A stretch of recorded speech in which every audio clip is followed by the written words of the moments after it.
ভারতে এবার oxygen cylinder নিয়েই সংসদে উপস্থিত হলেন কংগ্রেসের সাংসদ ইমরান মাসুদ।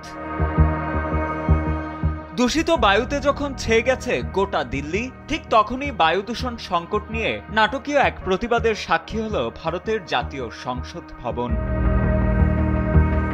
এর আগে কংগ্রেস সংসদীয় দলের চেয়ারপারসন সোনিয়া গান্ধী একটি মতামত কলামে বায়ু দূষণ সংকটকে একটি স্লো মোশন ট্র্যাজেডি বা ধীরগতির ট্র্যাজেডি হিসেবে অভিহিত করেন। তিনি দাবি করেন, এই দূষণের কারণে প্রতিবছর প্রায় 34,000 মানুষের প্রাণহানি হচ্ছে।